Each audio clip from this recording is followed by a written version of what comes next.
Hey guys, welcome back to the next part of our series. Today we're going to continue with the vampire kobold. We're going to do some sculpting. I'm going to show you some tricks, so let's get to it.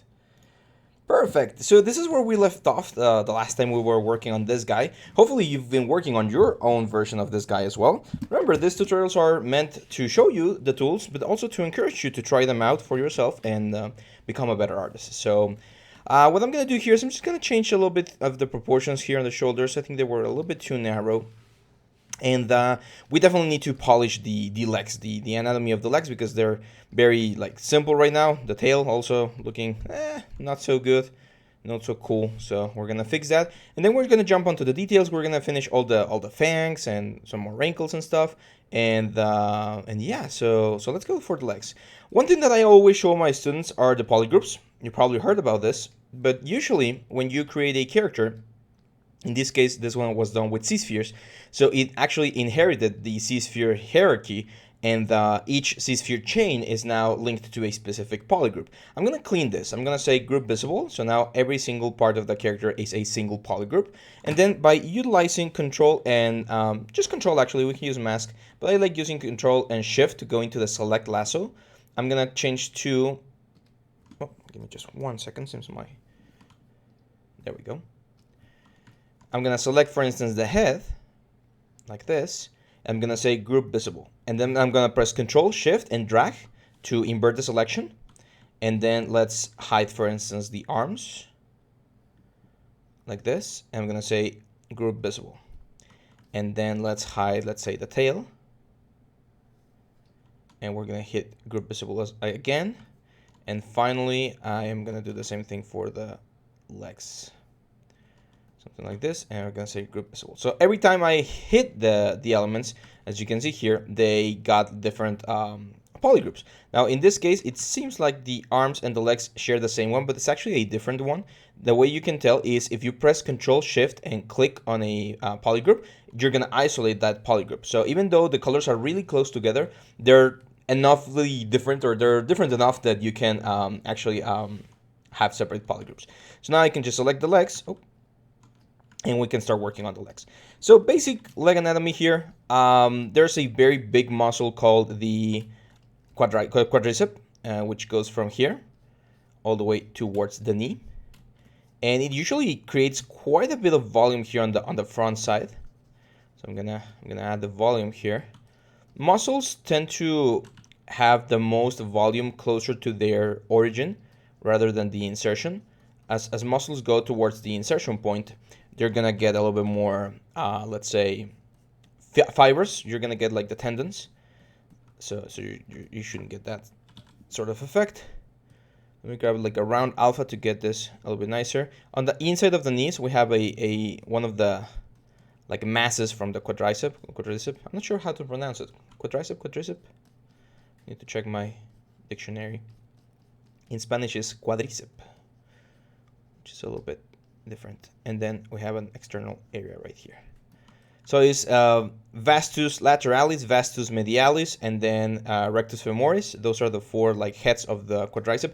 There's actually another head that's underneath these three heads, but it's usually not seen, especially not in anatomy or surface anatomy. And then we have the knee, which is going to be the rotula. And then underneath here is the tibia. So you're going to see this sort of triangle shape. And the tibia, it's a very interesting bone because you can actually follow, same thing that we had with the elbow. You can follow the border of the bone all the way to the ankle. So I'm going to create a ridge here. It's going to go towards the ankle. And here I would expect to see the ankle. Now, for the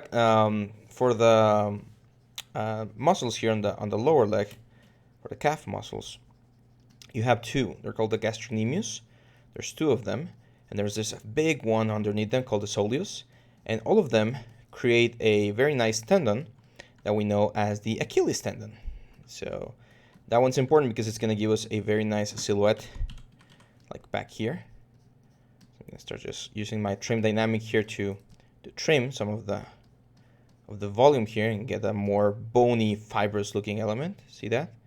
Very flat. At the sides of the Achilles tendon, you usually see a couple of dimples like this, where it kind of attaches to the, I believe it's called the calcaneus bone, which is the heel bone, this one right here. So we're going to get this sort of effect. When seen from the front, the first gastrocnemius, this one, it's actually going to push a little bit further out. So if you see that the leg in this dimension, you're going to see that this guy is going to be pushing out, and then this guy is going to be pushing out, but a little bit lower. So they're going to be in different like proportions. On the inside of the knee, you're going to have a lot of bundles, muscles, tendons, ligaments, and stuff. So it's usually very round. You get this sort of like round effect. I'm going to use trim dynamic here to give this sort of like sharp point to the muscle. There we go. If you're going for like this sort of like stylized look, then sharp lines are going to be your friends. So we're going to cut right here just to divide. We're going to work on this part of the leg in just a second. So let's like really create the division here, make it seem like there's like compartments going on here on the leg. Because usually how it is. There's a lot of other extra muscles here, not really necessary for you to learn the names, but most of them are going to go down into the feet and they're going to be moving your fingers. So there we go. One thing I definitely do want to do is I want to give this guy a little bit more volume. Since he's always in his like tippy toes, you would expect the muscles to be really worked out. So something like this. Now on the side here of on the leg, we're going to have a couple of muscles. One is called the extensor fascia latae, which is a like triangular sort of muscle here, kind of like on the hips. And it creates this like super big tendon that goes all the way through the side of the leg, creating a very flat looking leg. So when you see the leg, you're usually going to see on the side here, it's going to be really, really flat. And what's the word? The quadricep is the one that's going to be giving us the forms. There we go. In here, we would see the tendon that goes into the knee. See how I'm defining the forms here a little bit more. That's one of the secrets about sculpture, and it's a little bit difficult to explain, but hopefully with these examples and the information that we share in the courses and stuff, you can understand this sort of process. But form is how an object exists in 3D space, right? So you can have a cylindrical object, a square object, a spherical object, etc., etc., etc. So by having clean form, by making sure that your objects are flowing in the way that you want them to flow, we're gonna get what we want. So in this case, we would have the glutes here, but since we don't and we have the tail, we need to kind of like invent a little bit. We could reference dinosaurs, of course. So let's go here. Let's go for like a dinosaur anatomy. I just want to see like how it kind of like merges together. See? So that's like a very huge muscle right there. And then the tail coming from beneath. So that means that we're going to have this sort of effect. One of the cool things is this is a fantasy creature. So we don't have to be like super anatomically precise.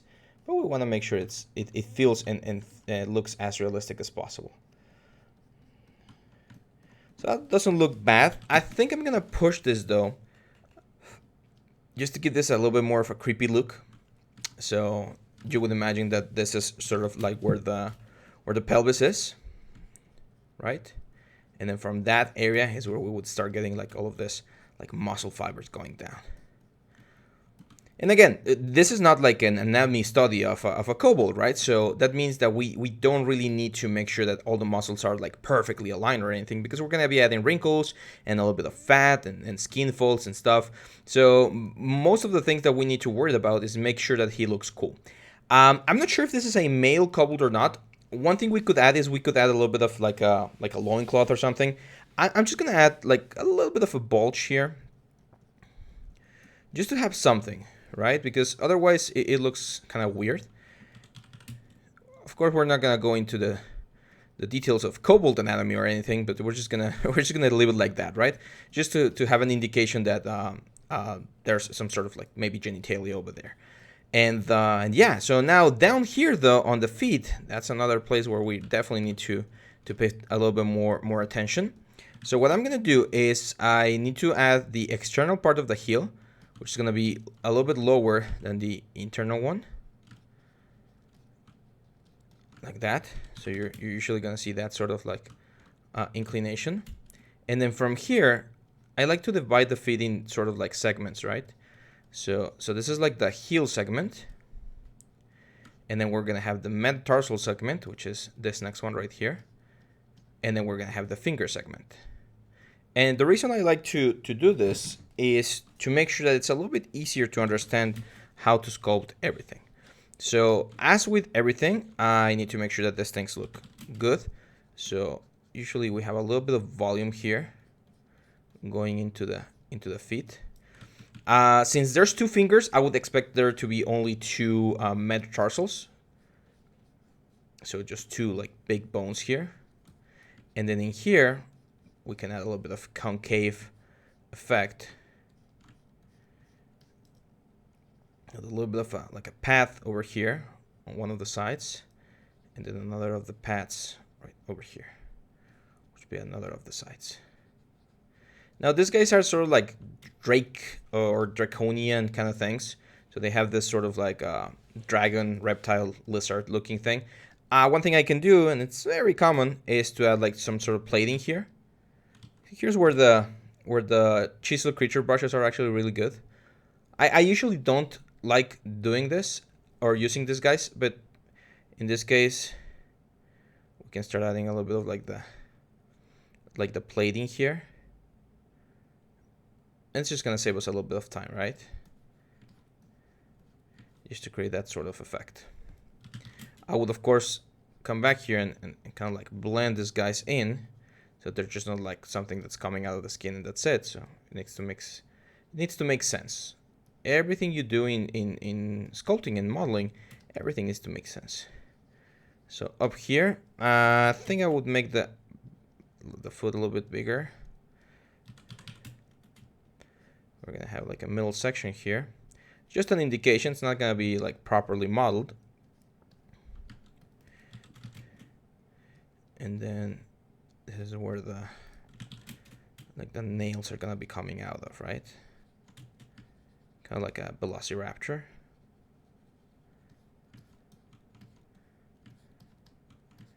Looking good, right? Pro tip, make sure you add a floor plane. So for instance, I've just added this cube, and I'm just gonna move this cube down and scale it down so that we get this sort of like podium. Because otherwise, as you can see here, it's very difficult to make it seem like he's actually like standing on something. It looks like he's just like floating. So by having a floor, it's a little bit easier to indicate that these elements are actually touching something. See, like this, creating some sort of pressure and stuff. There we go. Now we can just start cleaning up these things here. Now, as for the spikes that I added, I actually do like how they're looking. They're a little bit crooked.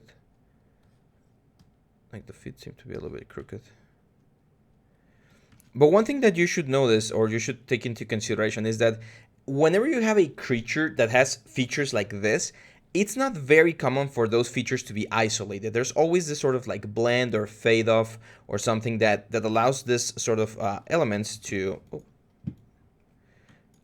blend into the character. Let's go all the way here. So what I'm gonna do is I'm gonna select the chisel creature again, this guys again, and I'm just gonna keep going like upwards a little bit more. And as I go further up, I'm gonna start making them smaller and smaller and smaller until it makes sense to stop having them, right? So probably like about there. There we go. That way, it feels like it's something that happens right as it starts getting into the ankle, right? It's not something that's going to continue all the way to the top to where the like the knee and everything else is. It's a nice little detail there that's gonna make the whole creature look a little bit more interesting. Let me look for the reference because I think I didn't save the file. For those of you that want to know more about this little creature, He's called a vampire kobold. It's from the game, the tabletop game Dungeons and Dragons. And it's one of the new adventures that they released. This guy right here. So the new adventure takes place in a location called Icewind Dale, which is like a far away far away region in the northern area of the world. It's always cold, and it's this sort of no man's land, but with sort of a cold environment vibe. So this guy right here. So yeah, I can see there's a little bit of that thing going on, like those scales. You can also see the scales here on the fingers, especially on this guy right here. He has membranes. That's something that I didn't notice before. There seems to be a little bit of webbing on the hands. So let's go to the hands and let's give him a little bit more work here.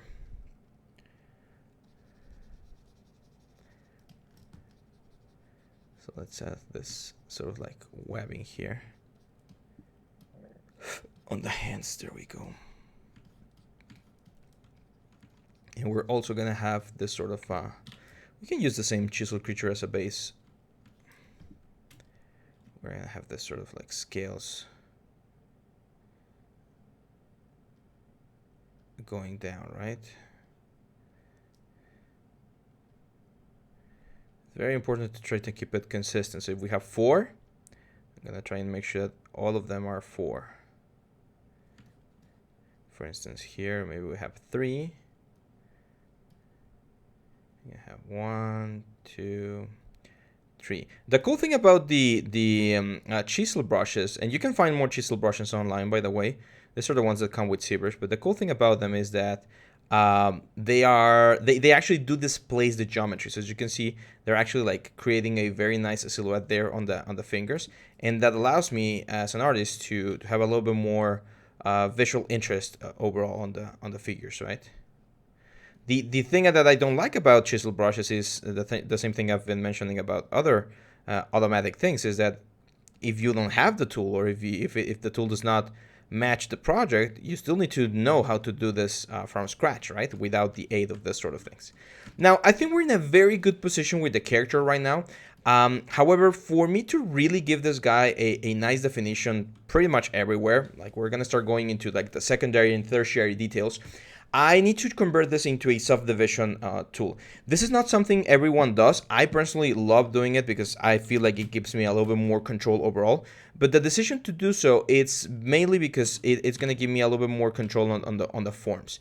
And a lot of my students ask me, when is it a good time to jump into subdivision and stop using Dynamesh? And my general answer is, as soon as you know that you're not going to have any extreme silhouette changes, like if I'm not going to add any sort of like horns or like big spikes and stuff, like if this is going to remain like this, and yeah, you might add a little bit more volume here or here, but it's going to remain relatively the same, then you're good to jump onto subdivision. Jumping into subdivision doesn't mean that you're not allowed to come back into Dynamesh. You can, of course, just like delete the subdivision and go back into Dynamesh. However, it is recommended that you only jump once you're kind of like ready, right? So for instance, here I am going to add a little bit more volume there. Let's Dynamesh. Oh, we don't have Dynamesh active. Let's Dynamesh real quick. Because it's very difficult to manage certain sort of volumes once you're in subdivision. So that's why you want to make sure that you're completely ready to jump into Dynamesh. There we go.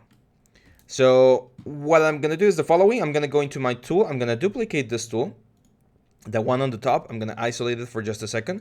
I'm going to go into geometry. I'm going to say C remesher, and we're just going to C remesh. If I were doing this for animation or for a game or something, I would probably be a little bit more careful. I would do some sort of like retopology or use C remesher guides to make sure that the topology flows nicely. But since this is just like a sculpture for 3D printing or for just like a general sculpting exercise, then it really doesn't matter how the topology flows as long as it flows nicely. So let's take a look, and yeah, that's working very nice. That's perfect. Good loops on the eyes, on the mouth. Everything seems to be flowing good. Now, the issue here is in the other subtool that we had, this one, there was a lot of detail. And now with the C remesher, we lost all of that detail. The way I like to explain this is the following. Imagine you have a bucket of water or a glass of water, and you have like a very big glass of water, and then you convert that glass of water into a smaller one. If you want to drop all of the water that you had on the big one, you need to make sure that you divide this object enough times that it can fit all the detail that this other one had. So in this case, this one has 1 million polygon. This one only has 16,000. So I'm going to go here and I'm going to say, I'm going to go into geometry and I'm going to hit divide. Now we're at 66, half a quarter of a million, and now we're at 1 million polygons. So at subdivision level 4, this tool now has the an approximate amount of polygons to this tool. It has a little bit more even. So that means that when we project the details from this guy onto this guy, I will be able to catch those details. Very common mistake for students is to not divide enough or divide too much, and then you're gonna have way too many polygons. Try to hit the closest amount of polygons. If you're short by, let's say, 50,000 or 100,000, that's fine. But if you go like twice the amount, like if this was 2 millions, that would be way too much. So just be careful there. I'm gonna turn on both tools here. Select the one on the top, which is the one that has the clean topology. And here on the subtool menu, there's this project option. I'm just gonna hit project all. What this will do is it will analyze all the subtools that are active and it will project whatever detail it finds onto the element. You might see this happen. The video might, or the video, the Zbrush, the program might crash. It seems like it crashed. It's not crashing, it's just doing so much processing that it won't update the UI.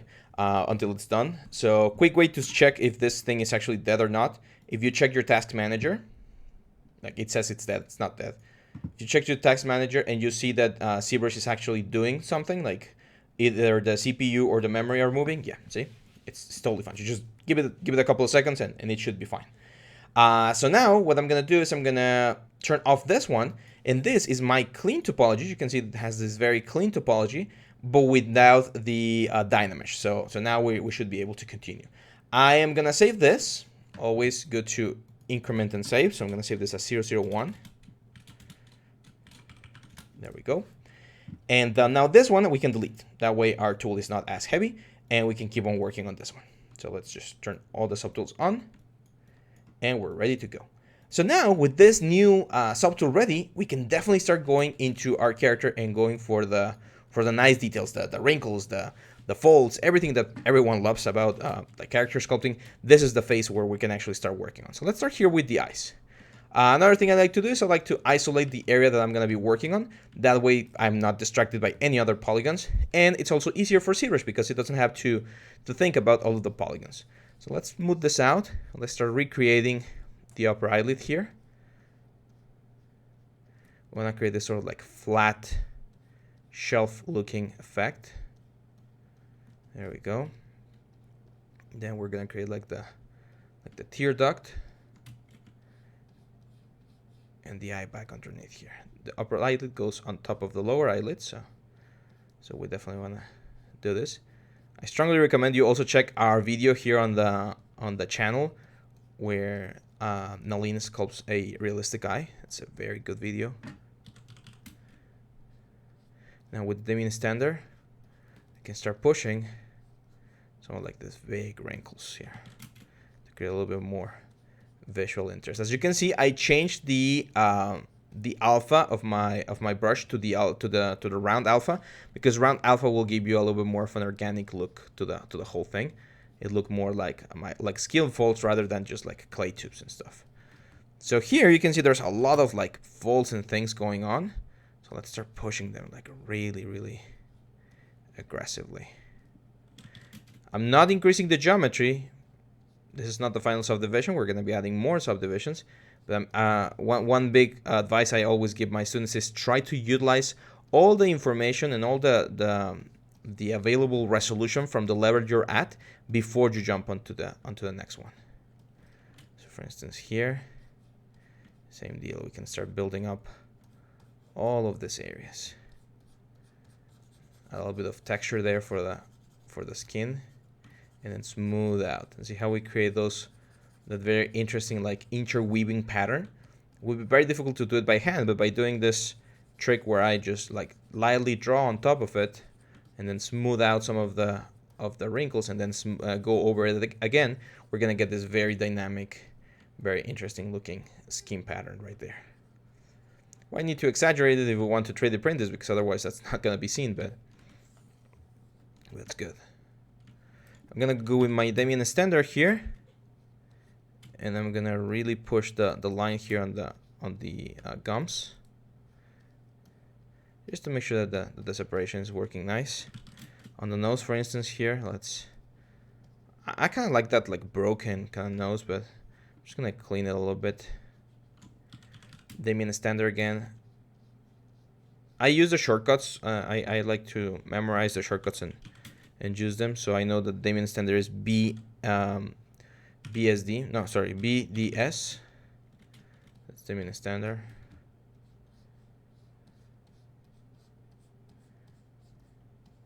Let's go here. And let's make this thing flow over here.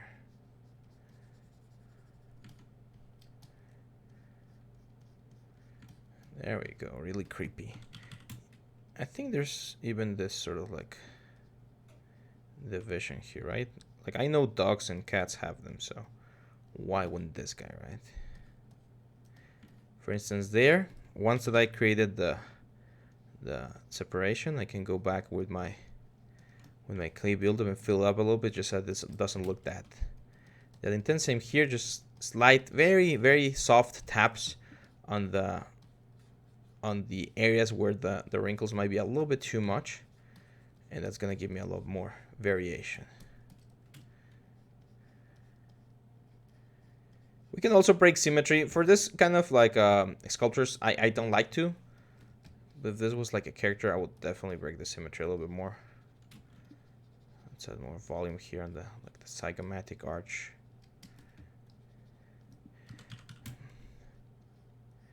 I'm gonna really push the eye socket there, because it's supposed to be zombie, so, or a vampire, so I would expect him to be a little bit more menacing, right? Now, for instance, on this membrane, very important to suggest the tension. Make it seem like there's like fibers going in and out, and creating this sort of tension on both sides. So you can see the other side here. I'm using a small brush because if I were to use a big brush, see how I'm pushing on the other side. Now, one way you can avoid that is by going into your brush, going into auto masking, and there's an option called back face mask right here. Very handy to make sure. I actually have it here on my custom UI to make sure that I have it on when I'm using it. And as you can see, this is per brush, so each brush that you use has to be activated in that way. But as you can see, we can create that nice little effect right there. Let's go back here to the jaw. Let's add a little bit more of a fine line, and same thing, just following the same sort of like fiber-ish pattern to make sure that there's enough texture everywhere for the character to look interesting.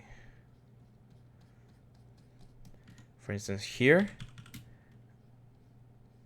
I will start adding like a couple of like jaw lines, expression lines or something, just to push the idea that this jaw is like being open, and that of course is creating some sort of effect in all of these areas. For the neck, very common patterns have this sort of like just long folds here. I like to think about the Michelin Man, the guy from the tires, how he's made out of like just toruses. Well, something similar there. See how we're creating that sort of like folds and elements. It's gonna make him look really, really cool, without ignoring all the anatomy that we've already sculpted, of course.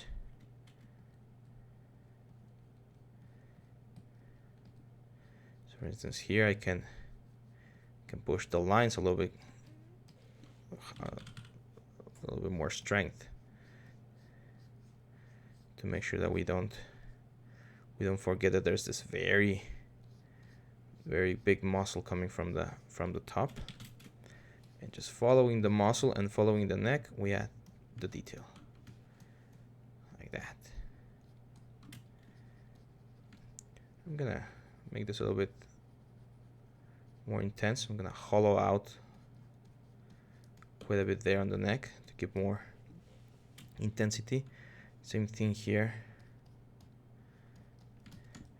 Remember the fold that we had here? Now that we have proper topology, it's gonna be a little bit easier. I'm using here the Damien extender as a negative brush by pressing Alt, just to like really push in and out this element. And I want this to feel like the skin is like extremely stretched out.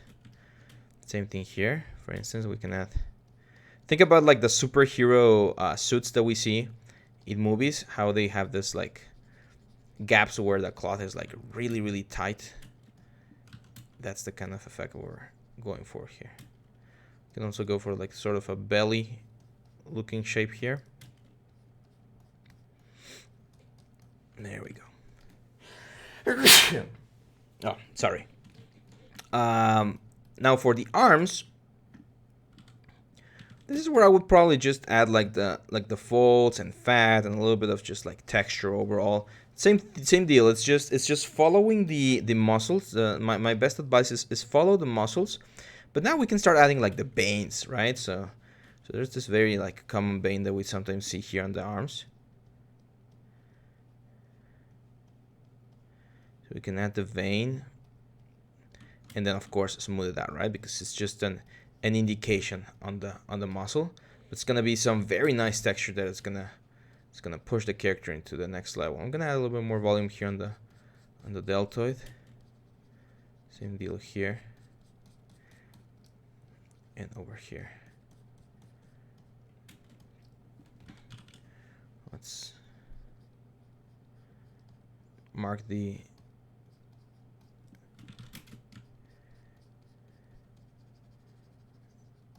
tendon of the tricep there as well. Let's exaggerate the elbow so it's really spiky. On the concept, they don't seem to have a lot of like scales or texture or something like that, but we can definitely think about adding like something here just to make them look a little bit nicer. Let's see what we have. If we go to the chisel brushes, we should have something, some sort of like texture. Chisel creature. I don't want to add just like scales, but this might not be a bad idea. I mean, I think that's definitely way too much. But what I can do is I can decrease the intensity here like quite low, and now when we add them, we're gonna add a little bit of texture there, see, without actually modifying the silhouette that much.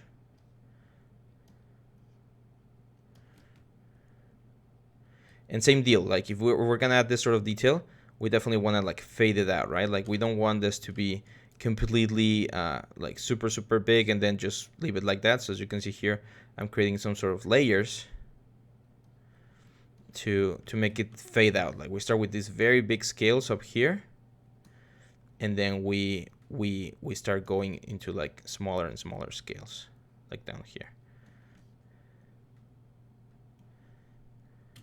There we go. That looks interesting. There's one thing that I forgot about, and that's the nails and the nails down here. So let me append real quick. I'm gonna do them a little bit different. I'm gonna start with a cylinder, and then I'm gonna rotate the cylinder forward. I'm gonna turn on symmetry, of course. I'm gonna use my clip brushes. Clip brushes are brushes that are usually used for hard surface stuff, but they can be very good for this sort of elements as well.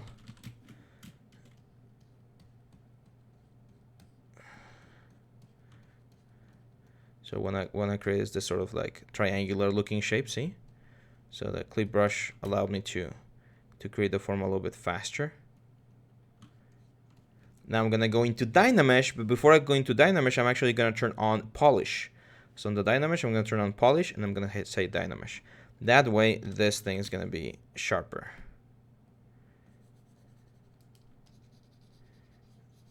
Let's sharpen this up a little bit more. Get rid of all the marks there. I want shallow. I don't want like super long nails or elements here. So now we just move this thing where it's supposed to go. Let's turn off symmetry.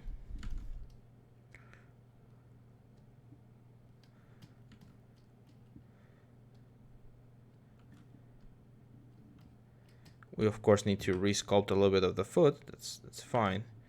Yeah, I like that. It's a little bit cartoonish, but I think it's fine.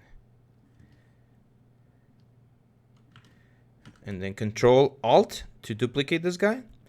Rotate this guy a little bit. Oh, on C only.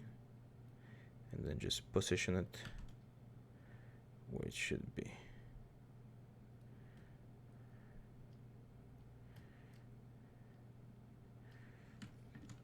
Control Alt, and we're gonna use this for the fingers as well. One thing we can do, of course, here is I'm gonna move the pivot point back here, so it's easier to like rotate and scale and stuff. So rotate on C, or on Y, sorry. Make this smaller. Rotate so that we're aligning the axis of the element to the axis of the object.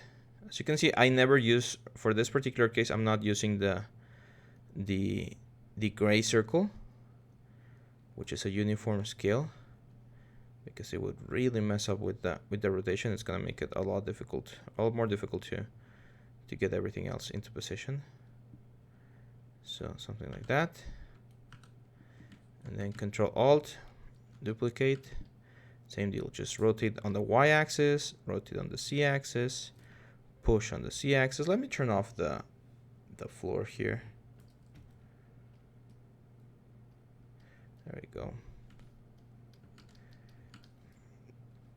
So push on C, push on Y, push on X. This line right here, that's the middle line that I try to align to. It's a little bit, it's not difficult, it's just a little bit time consuming, but it's fine. Control Alt to duplicate. This one should be slightly easier because they're roughly on the same plane. It's just a matter of adding the proper rotation and position, of course.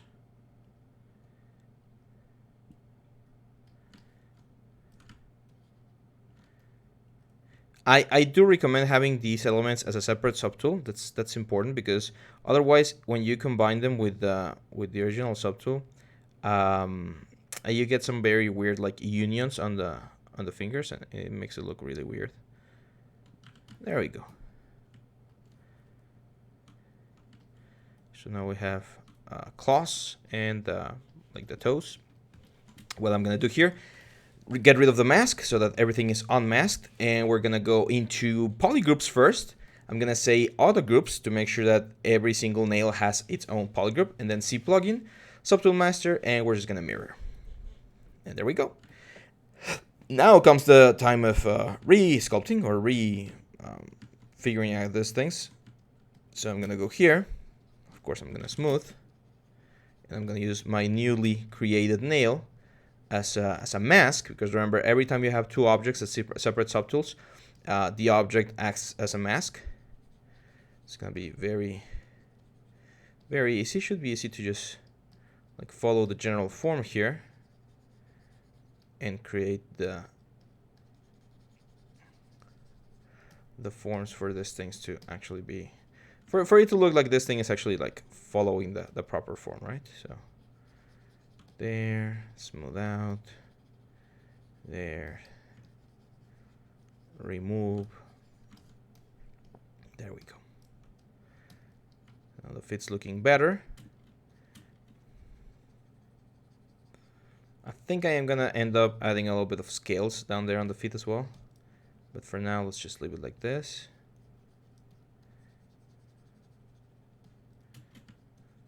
It's looking good.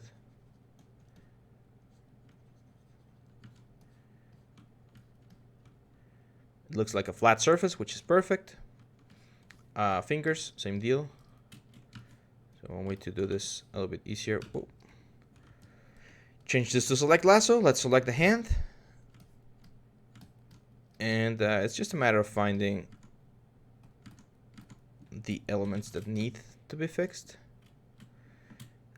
Here's also where you might take some artistic liberties and say, hey, you know what, maybe like this nail, it's a little bit too big here. So I'm just gonna like make it narrower there because I like the round shapes of the fingers. So it might also work. I am gonna do a little bit of resculpting, but yeah, like it makes a little bit more sense to have these things be a little bit slimmer there. So now we can go into the fingers. Oh. To switch between subtools, you can just click Alt and click on the subtool, and instead of going all the way over here and changing, it's a very handy way to switch from one to the other. There's a lot of shortcuts. I remember when I was a student, I didn't know a lot of these things. Of course, I was learning, and it's been years since I learned Zbrush, and I still find new things that I don't know. Happens to me in Maya as well. And the reason is these softwares are so complex that it's impossible for someone to know like absolutely everything. Like, yeah, of course you can get there, but you're gonna have to study the thing like quite heavily until you totally know the whole thing.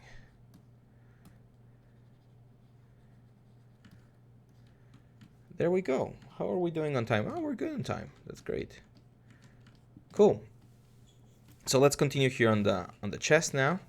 Now this things that I added, this like scales, they look fine, but some of them are starting to look a little bit weird. So I'm gonna use my trim dynamic to clean a little bit of this. So if I need to clean it up, I'll rather clean it up and redraw them than have that sort of like, see how there's like a mess over there.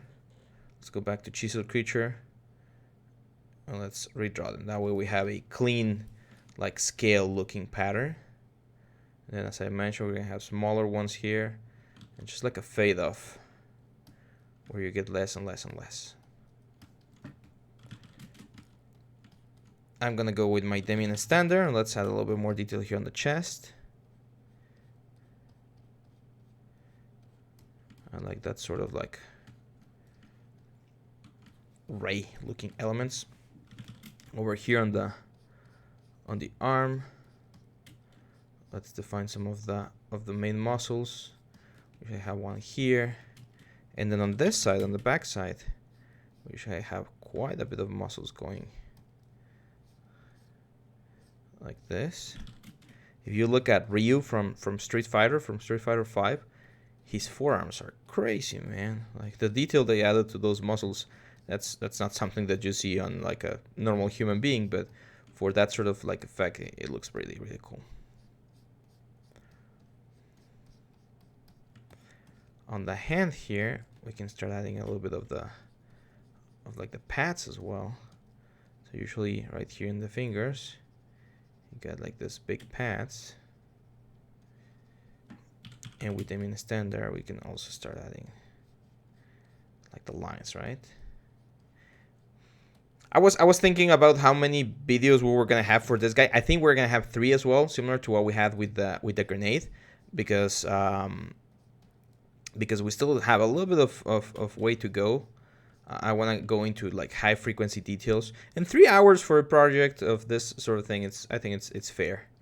I think it's a good amount. Here on the wrist, we usually have like 2 big tendons like this. So same thing, just by suggesting them right there, it's gonna really make the hand pop. And now we can start adding like the folds and the little like blobs of fat.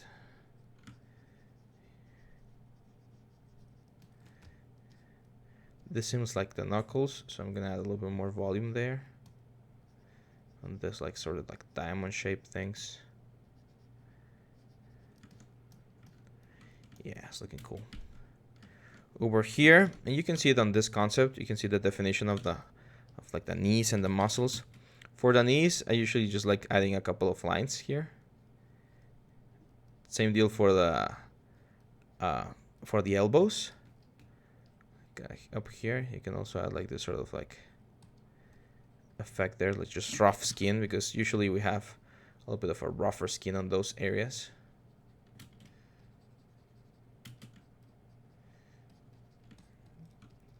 I'm not too sure about this wrinkles or scale, sorry. One thing that we haven't worked on is the tail though, and I think it really deserves a little bit of attention. So I'm a little bit worried about this area right here. I'm gonna inflate this so we can smooth it out a little bit. I'm gonna go to the lowest subdivision level, because usually working with this sort of shapes, it's easier when you're in the lowest subdivision level. And unfortunately, tails are kind of boring. They don't have as much things going on for them. There's a little bit of like surface detail and stuff, but there's not a lot of interesting effects or details. So I'm just gonna like push this into like a little bit of a tip like this. And then as we go higher and higher into subdivision levels, I'm just gonna add this sort of like skin sort of texture. You know what I mean? Just this sort of volume there, breaking up the shapes a little bit. This thing sort of attaches here, so maybe we could add a little bit of like armor plating or something. That could work. Because again, the concept doesn't really show that much. I think the concept has the tail a little bit longer. We can change that. It's not a big deal. Here's where animators and riggers might have a say in your work. Some animators like things being completely straight. Some like having them a little bit have a little bit of curvature to them.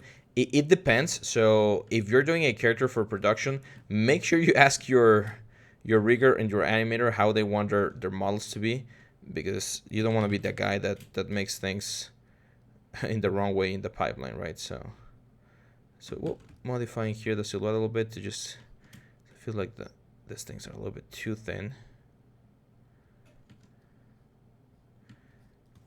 Back here on the knees, on the back side of the leg, sorry, we have a muscle called the semi-tendinous and semi-membranous, and they create this sort of like, it's gonna be one here and the other one here, and then they shoot their tendons into the knee. So we're gonna have this sort of like B shape kind of connection there. It's very important. This sort of B shape connection. It's a little bit too much volume.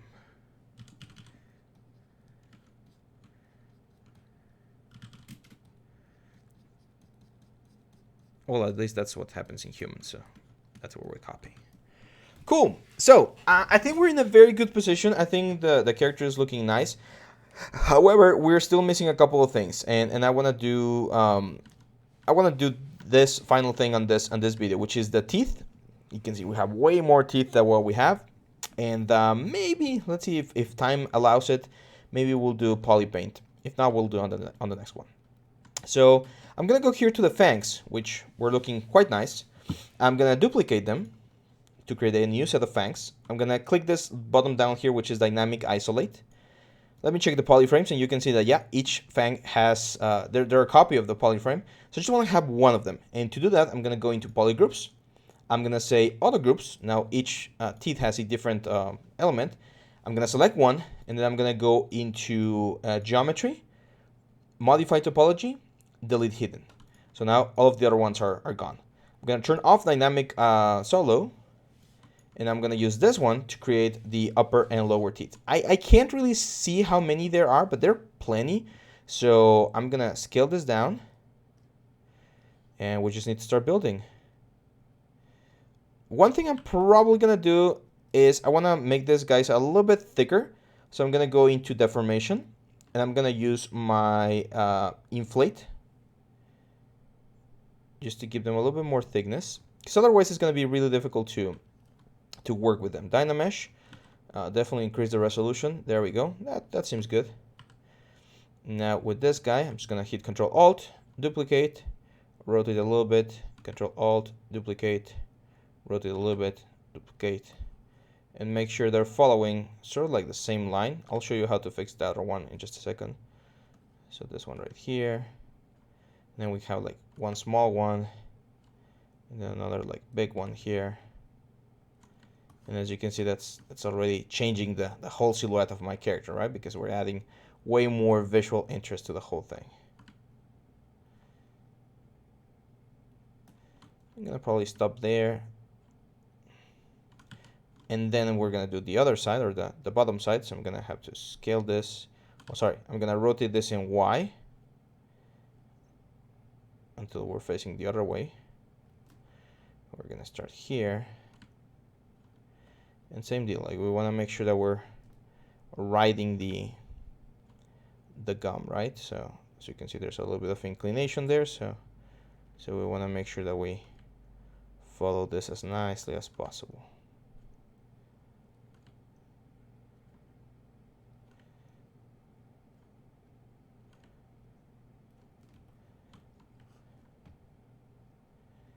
Let's make this sharper like this.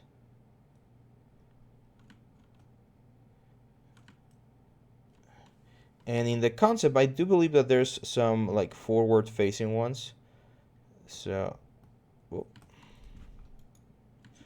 I'm gonna change to my mouse to be a little bit more precise. Same thing, Control Alt. We're gonna have to like a minor one right here, which is gonna be mirrored, of course. So I'm gonna tweak it up a little bit. I'm gonna hit this button here, which is go to unmask center. Then Control Alt to duplicate again. Let's go to unmask center again. And this is gonna be forward, like here. I'm gonna add a new one, like a small one, right around, oh, of course, a little bit bigger.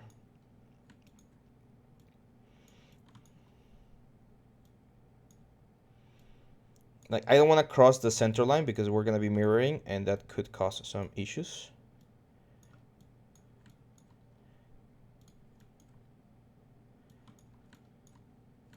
Yeah, that works fine. So now, as you can see, we have all of those fangs, and I'm just going to hit, well, before I do that, remember that we had a couple of them that were not exactly in the place that we wanted them to be, like they're not completely aligned to the gum. You can use the move topological. That one's really good because it will only move objects that are in the same island of polygons. So for instance, this guy, if I just start moving this, it's a little bit easier to tweak things because it only selects the ones that are there. Cool. So now we can go, well, before we do that, we of course need to go to Polygroups, auto groups, so that every single teeth has its own polygroup, as you can see there. You can give them like a rainbow looking color. That's fun. C plugin mirror. We're gonna say okay, and there we go. So now if we jump into our character, one of the first things I need to do is I need to start adding the detail to the gum. Let's go a subdivision level up. So each teeth, I want it to feel like it's actually protruding from the gum, right?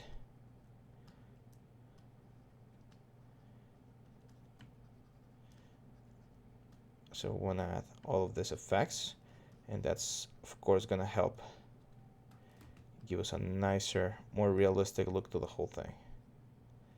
Same deal with the guys here on the bottom.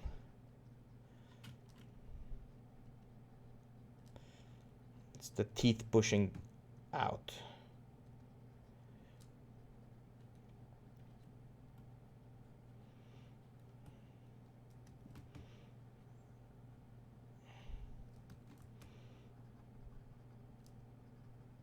Especially on this top ones, we're gonna have this very nice looking effect. And there we go. Look at this menacing guy. Now he's looking way more complete. And this is one of the things that I love about my job in this whole process, is that after you do a little bit of work, you're gonna start seeing progress. I feel like it's a very rewarding process where you can start with something like this, which is what we started today.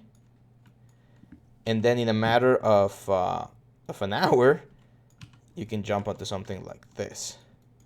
So it might not seem like much of a transformation, but there's a lot of work that we've done here. Like the eyes is more, the eyes are more defined, the torso is more defined, the legs are looking very good, the hands are a little bit nicer, the tail is ready. So there's a lot of things that we changed, and you can even see the change if I just switch from back and forth here, one to the other. So that's looking good.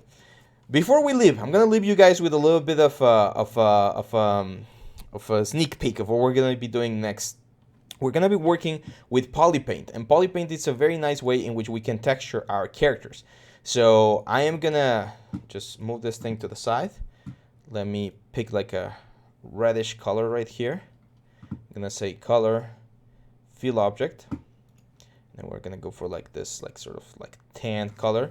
And what we're going to be doing next in the next session, we're going to be adding, of course, the high frequency details, like the wrinkles and stuff, but we're also going to be doing this sort of thing where we're going to be painting. I'm going to be showing you some nice techniques. These are techniques that I no longer use because now with Substance, these are a little bit obsolete, but you still can get some very cool results using them, as you can see here. So I'm going to be teaching you how to do this in the next one, right? So yeah, I think that's it for now, guys. We're going to stop it right here. In the next one, we're going to be working on Polypaint, as you can see here, and we're going to be working on the high frequency details. So make sure you subscribe, guys. Make sure you leave us your like, your comment. Tell us what you think about this series, about this sort of new videos that we're doing for you. And yeah, if you like, share, subscribe to all the things that we do here in YouTube. You can leave your questions as well here on the comments. Check out our premium courses as well on the links that are going to be there on the comment box. And if there's anything you need, just feel free to ask. I'll see you back next time. Bye-bye.